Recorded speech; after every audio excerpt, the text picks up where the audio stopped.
ಕಾಯುವಿಕೆಗೂ ಒಂದು ರೀತಿ ಅರ್ಥವಿರುತ್ತೆ. ಅದು ಸಾಧನೆ ಯಶಸ್ಸಿನ ಹಾದಿಯನ್ನೇರಬೇಕಾದ್ರೆ ಕಾಯುವಿಕೆಯ ದಿನಗಳನ್ನ ನೆನಪಿಸಿಕೊಂಡಾಗ ಒಂದು ಕ್ಷಣ ಶೂನ್ಯ ಭಾವ ಆವರಿಸಿಕೊಳ್ಳುತ್ತೆ. ಹೌದು, ಈ ಮಾತು ಈಗ ಟೀಂ ಇಂಡಿಯಾದ ತ್ರಿವಿಕ್ರಮ ಕರುಣ್ ನಾಯರ್ಗೆ ಅನ್ವಯವಾಗುತ್ತೆ. ತಾನು ಅಂದ್ಕೊಂಡಿರೋದನ್ನ ಸಾಧಿಸಿದಾಗ ಆಗುವಂತಹ ಖುಷಿ ಇದೆಯಲ್ಲ, ಅದು ಅಷ್ಟಿಷ್ಟಲ್ಲ. ಇಂಗ್ಲೆಂಡ್ ವಿರುದ್ಧದ 5ನೇ ಟೆಸ್ಟ್ ಪಂದ್ಯದಲ್ಲಿ ತ್ರಿಶತಕ ಸಿಡಿಸಿದ ಟೀಂ ಇಂಡಿಯಾದ ಕುಳ್ಳನ ಸಂತಸವನ್ನ ಬಣ್ಣಿಸೋಕೆ ಸಾಧ್ಯನೇ ಇಲ್ಲ. ಈ ಕಿಲಾಡಿ ಆಟಗಾರ ತಮ್ಮ ಸಾಧನೆಯ ಕ್ಷಣಗಳನ್ನ ಸುದ್ದಿ ಟಿವಿ ಜೊತೆ ಹಂಚಿಕೊಂಡಿದ್ದಾರೆ. ಕರುಣ್ ನಾಯರ್ ಜೊತೆ ನಮ್ಮ ಪ್ರತಿನಿಧಿ ಸಾಗರ್ ನಡೆಸಿರುವಂತಹ ಎಕ್ಸ್ಕ್ಲೂಸಿವ್ ಮಾತು ಇಲ್ಲಿದೆ ನೋಡಿ. ಟೀಂ ಇಂಡಿಯಾದ ಶೈನಿಂಗ್ ಸ್ಟಾರ್ ಕನ್ನಡದ ತ್ರಿವಿಕ್ರಮ ಕರುಣ್ ನಾಯರ್ ಅವರು ನಮ್ಮ ಜೊತೆ ಇದ್ದಾರೆ. ಕರುಣ್, ಫಸ್ಟ್ ಆಫ್ ಆಲ್ 300ಗೆ congratulations. Thank you very much. First ಸೆಂಚುರಿನೇ ನೀವು 300ಗೆ ಕನ್ವರ್ಟ್ ಮಾಡಿದ್ರಿ, ಹೇಗಿತ್ತು ಆ ಅನುಭವ? ತುಂಬ ಚೆನ್ನಾಗಿತ್ತು. ಬಿಕಾಸ್ ಫಸ್ಟ್ ಸೆಂಚುರಿ ಹೊಡೆಯೋದು ತುಂಬ ಇಂಪಾರ್ಟೆಂಟ್ ಎಲ್ಲ ಕ್ರಿಕೆಟರ್ಗೂ. ಸೊ ಫಸ್ಟ್ ಸೆಂಚುರಿ ಹೊಡೆದ್ಮೇಲೆ ನನ್ನ ಮೇಲೆ ಏನೂ ಪ್ರೆಷರ್ ಇರಲಿಲ್ಲ. ಜಸ್ಟ್ ಟೀಮ್ನ ಅವ್ರ ಸ್ಕೋರ್ ಕ್ರಾಸ್ ಮಾಡಬೇಕಂತ ಇತ್ತು ಅಷ್ಟೇ. ಇನ್ನು ಒಂದೇ ದಿನದಲ್ಲಿ ಸೆಂಚುರಿ, ಡಬಲ್ ಸೆಂಚುರಿ, 300 ಇದು ಅಷ್ಟು ಸುಲಭ ಅಲ್ಲ ಒಂದೇ ದಿನದಲ್ಲಿ ಮಾಡೋಕ್ಕೆ. ಹೇಗಾಯಿತು ನಿಮ್ಮಿಂದ? ಅದು ಏನು ಆ ಥರ ಏನೂ ಯೋಚನೆ ಮಾಡಿಲ್ಲ ಮಾಡ್ತೀನಂತ. ಜಸ್ಟು ಆ ಮೂಮೆಂಟಲ್ಲಿ ಆಯಿತು. ಆ್ಯಂಡ್ ಲಾಸ್ಟ್ 100 ಅಂತೂ ಟೀಮಿಂದ ಸಿಚುವೇಶನ್ ಬಂದಿದ್ದು ದಟ್ ಹೊಡಿಬೇಕಂತ. ಸೊ ಹೊಡೆದಾಗ ನಾನು ಒಂಥರ ಡೇ ಅನಿಸ್ಬೋದು ದಟ್ ಎಲ್ಲ ಕನೆಕ್ಟ್ ಆಯಿತು ಅಂತ. ಫಸ್ಟ್ 2 ಇನ್ನಿಂಗ್ಸು ಬ್ಯಾಡ್ ಲಕ್, ಆಡೋಕ್ಕೆ ಸರಿಯಾಗಿ ಆಗಲಿಲ್ಲ. ಹೇಗೆ ಪ್ರೆಸರ್ ಏನಾರು ಇತ್ತಾ, ಈ ಇನ್ನಿಂಗ್ಸ್ ಆಡಲೇಬೇಕು ನಾನು ಅಂತ ಏನಾದರೂ?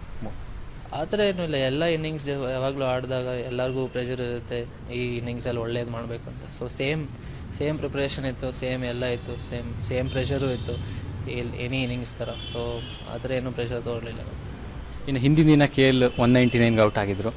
ನೀವು 90s ಕ್ರಾಸ್ ಆದಮೇಲೆ ನಿಮ್ಮ ಮೇಲೆ ಏನಾದ್ರು ಪ್ರೆಸರ್ ಬಂತಾ ಮೈಂಡಲ್ಲಿ? ಏನಾದರೂ ಆ ರೀತಿ ಔಟ್ ಆಗ್ಬೋದು ಏನಾದರೂ? ನಾನು ಹೇಳಿದ ಥರ ಜಸ್ಟ್ ಫಸ್ಟ್ 100ಅಲ್ಲಿ ನನಗೆ ಸ್ವಲ್ಪ ಪ್ರೆಷರ್ ಇತ್ತು. ಬಿಕಾಸ್ 90s ಬಂದಾಗ ನನಗೆ ಸ್ವಲ್ಪ ಇತ್ತು ದಟ್ ಫಸ್ಟ್ 100 ಹೊಡಿಬೇಕಂತ. ಅದಾದಮೇಲೆ ನನಗೆ ಅಷ್ಟೇನು ಪ್ರೆಷರ್ ಏನೂ ಇರಲಿಲ್ಲ. ಬಿಕಾಸ್ ಫಸ್ಟ್ 100 ಆಗೋಗಿತ್ತು. ಸೊ ಅದಾದಮೇಲೆ ಜಸ್ಟ್ ಎಷ್ಟು ದೊಡ್ಡದು ಮಾಡ್ಬೋದು ಅಷ್ಟು ದೊಡ್ಡದು ಮಾಡಬೇಕಂತ ಇತ್ತು ಅಷ್ಟೇ.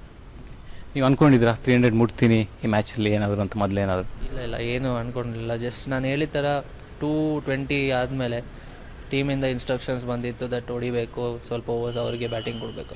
ಸೊ ಆ ಟೈಮಲ್ಲಿ ಹೊಡಿಯೋಕ್ಕೆ ಶುರು ಮಾಡಿದಾಗ ಸ್ವಲ್ಪ ಓವರ್ಸಲ್ಲಿ ನಾನು 280 ರೀಚ್ ಆದೆ. ಸೊ ಅದಾದಮೇಲೆ ಯೋಚನೆ ಬಂತು ದಟ್ 300 ಮಾಡ್ಬೋದು ಅಂತ. ಇನ್ನು 250 ಕ್ರಾಸ್ ಆದಮೇಲೆ ಸ್ಪೀಡಾಗಿ ಆಡೋಕ್ಕೆ ಶುರು ಮಾಡಿದ್ರಿ. ಏನಾದರೂ ಡ್ರೆಸ್ಸಿಂಗ್ ರೂಮಿಂದ ಏನೋ ಮೆಸೇಜ್ ಬಂದಿತ್ತಾ ಏನಾದರೂ? ಅದೇ ಬಂದಿತ್ತು ದಟ್ ಸ್ವಲ್ಪ ಓವರ್ಸ್ ಇದೆ ಇವಾಗ ಆ್ಯಂಡ್ ಹೊಡಿಬೇಕು ಆ್ಯಂಡ್ ಅವ್ರಿಗೆ ಸ್ವಲ್ಪ ಬ್ಯಾಟಿಂಗ್ ಕೊಡಬೇಕು ಅಂತ ಇತ್ತು. ಇನ್ನು 300 ಕ್ರಾಸ್ ಆದಾಗ ನಿಮಗೆ 12 ವರ್ಷಗಳ ಹಿಂದಿನ ದಾಖಲೆ ಮುರಿದ್ರಿ. ತುಂಬ ಬ್ಯಾಟ್ಸ್ಮನ್ಗಳು ಟೀಮ್ ಇಂಡಿಯಾದಲ್ಲಿ ಬಂದೋಗಿದ್ದಾರೆ, ಮಾಡೋಕ್ಕಾಗಲಿಲ್ಲ. ಬಟ್ ನೀವು ಮಾಡಿದ್ದೀರಾ, ಹೇಗನ್ಸುತ್ತೆ ಇದ್ರ ಬಗ್ಗೆ? ಆ ಥರ ಇವಾಗ ನೀವು ಹೇಳಿದಾಗ ನಾನು ಯೋಚನೆ ಮಾಡ್ತೇನೆ. ಬಿಕಾಸ್ ಏನೋ ಟೈಮ್ ಸಿಗಲಿಲ್ಲ, 2 ದಿನ ಆಗಿರೋದು.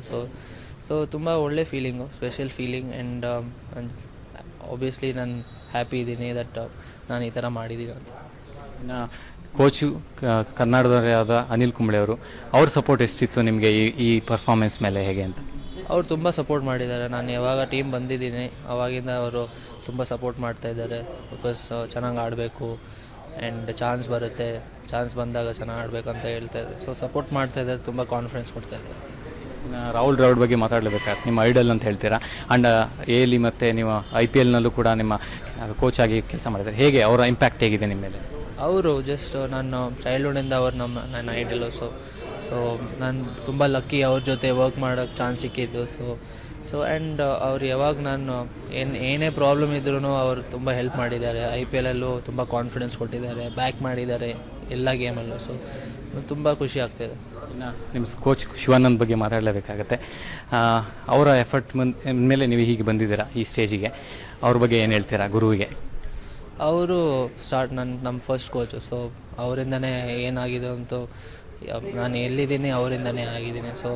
ಸೊ ಅವರು ತುಂಬ ಹೆಲ್ಪ್ ಮಾಡಿದ್ದಾರೆ. ನಾನು ತುಂಬ ಓಡಿಸ್ತಾಯಿದ್ರು ನನಗೆ. ಅದೇ ಆಬ್ವಿಯಸ್ಲಿ ನನಗೆ ಸ್ವಲ್ಪ ಅನಿಸ್ತಿದೆ ದಟ್ ಫಿಟ್ ಆಗಿದ್ದೀನಿ ಆ್ಯಂಡ್ ದೊಡ್ಡ ಇನ್ನಿಂಗ್ಸ್ ಹೊಡಿಬೋದು ಅಂತ ಇದ್ದೀನಿ. 300 ಹೊಡೆದ್ಮೇಲೆ ಅಪ್ಪ ಅಮ್ಮನ ರಿಯಾಕ್ಷನ್ ಹೇಗಿತ್ತು? ಮೊದಲ ರಿಯಾಕ್ಷನ್ ಭೇಟಿಯಾದಾಗ ತುಂಬ ಖುಷಿಯಾಗಿದ್ದರು. ಅಷ್ಟೇನು ಅವರು ನಮ್ಮ ಅಪ್ಪ ಅಮ್ಮ ಅಷ್ಟು ನಂತರನೇ ಅಷ್ಟು ಇಮೋಷನ್ಸ್ ತೋರಿಸಲ್ಲ. ಸೊ ಜಸ್ಟ್ ಹ್ಯಾಪಿ ಆಗಿದ್ರು ದಟ್ ನಾನು ನೋಡಿದೆ ಅಂತ. ಆ್ಯಂಡ್ ನಾನು ತುಂಬ ಖುಷಿಯಾಗಿದ್ದೆ ಅವರು ಬಂದಿದ್ದಾರೆ ಅಂತ ಚೆನ್ನೈಗೆ. ಇನ್ನು ಅಮ್ಮ ಮ್ಯಾಚ್ಗಳು ನೋಡೋದೇ ಇಲ್ಲ ನಿಮ್ಮದು, ಅಂಥಲ್ಲಿ ಸ್ಟೇಡಿಯಮಿಗೆ ಬಂದು ನೋಡಿದ್ದಾರೆ, ಹೇಗೆ ಅನಿಸ್ತು? ಖುಷಿ ಆಯ್ತಾ? ತುಂಬ ಆಯ್ತಾ? ಅದೇ ನಾನು ಹೇಳಿದ ಥರ ನಾನು ತುಂಬ ಖುಷಿಯಾಗಿದ್ದೆ ದಟ್ ಅವರು ಆ್ಯಕ್ಚುಲಿ ಬಂದು ನೋಡಿದ್ದಾರೆ ಮ್ಯಾಚು, ಬ್ಯಾಂಗ್ಳೂರಿಂದ ಬಂದಿದ್ದಾರೆ. ಸೊ ಅವ್ರಿಗೂ ತುಂಬ ಖುಷಿಯಾಗಿತ್ತು ಅವ್ರು ಬಂದಿದ್ದು, ನಾನು ನೋಡಿದ್ದು. ಸೊ ಆಬ್ವಿಯಸ್ಲಿ ಪೇರೆಂಟ್ಸ್ಗೆ ಪ್ರೌಡ್ ಫೀಲಿಂಗ್ ಇದೆ. ಇನ್ನು ಕ್ರಿಕೆಟರ್ಸ್ ಅಷ್ಟೇ ಅಲ್ಲದೆ ಲೆಜೆಂಡ್ಸ್ ಅಷ್ಟೇ ಅಲ್ಲದೆ ಪ್ರಧಾನಿ ನರೇಂದ್ರ ಮೋದಿ, ರಾಷ್ಟ್ರಪತಿ ಪ್ರಣಬ್ ಮುಖರ್ಜಿ ಅವರು ಕೂಡ ನಿಮಗೆ ವಿಶ್ ಮಾಡಿದ್ದಾರೆ. ಎಷ್ಟು ಹೆಮ್ಮೆ ಪಡ್ತೀರಾ ವಿಚಾರಕ್ಕೆ ಈಗಲೇ? ತುಂಬ ಹೆಮ್ಮೆ ಪಡ್ತಾ ಇದ್ದೀನಿ. ಬಿಕಾಸ್ ಅಷ್ಟೊಂದು ನಮ್ಮ ಇಂಡಿಯಾದ ಪ್ರೈಮ್ ಮಿನಿಸ್ಟರ್ ಮತ್ತು ಪ್ರೆಸಿಡೆಂಟ್ ವಿಶ್ ಮಾಡೋದು it's not a small thing. So ನಾನು ವೆರಿ ಥ್ಯಾಂಕ್ಫುಲ್ ದಟ್ ಅವರು ಆ್ಯಕ್ಚುಲಿ ಫಾಲೋ ಮಾಡಿದ್ದಾರೆ ಆ್ಯಂಡ್ ವಿಶ್ ಮಾಡಿದ್ದಾರೆ. ಟೀಮ್ ಇಂಡಿಯಾದಲ್ಲಿ ತುಂಬ ಕಾಂಪಿಟೇಷನ್ ಇದೆ.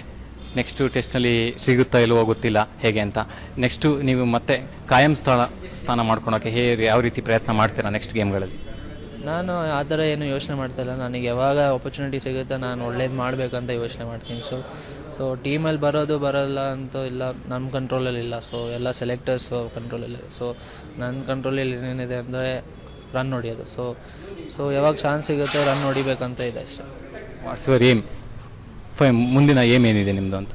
ನನ್ನ ಏಮು 3 ಫಾರ್ಮ್ಯಾಟು ರೆಗ್ಯುಲರ್ಲಿ ಆಡಬೇಕು, ಚೆನ್ನಾಗಿ ಮಾಡಬೇಕು ಇಂಡಿಯಾಗೆ ಆ್ಯಂಡ್ ಬಿ ಸಕ್ಸಸ್ಫುಲ್. ತುಂಬ ವಿಷಯಗಳು ಹಂಚ್ಕೊಳ್ಳೋದು. Thank you Karun. Thank you. ಇದು ಕರುಣರವರ ಒಂದು ಸಕ್ಸಸ್ಫುಲ್ ಮಾತುಗಳು. 300 ಹೊಡೆದಿಗೆ ತುಂಬ ಸಂತೋಷ ಆಗಿದೆ, ಎಲ್ಲರೂ ವಿಶ್ ಮಾಡಿದ್ದಾರೆ ಅಂತ ಹೇಳ್ತಾರೆ. ಕ್ಯಾಮ್ರಾ ಪರ್ಸನ್ ರಾಕೇಶ್ ಜೊತೆ ಸಾಗರ್ ಕನ್ನೆಮನೆ, ಸುದ್ದಿ ಟಿವಿ, ಬೆಂಗಳೂರು.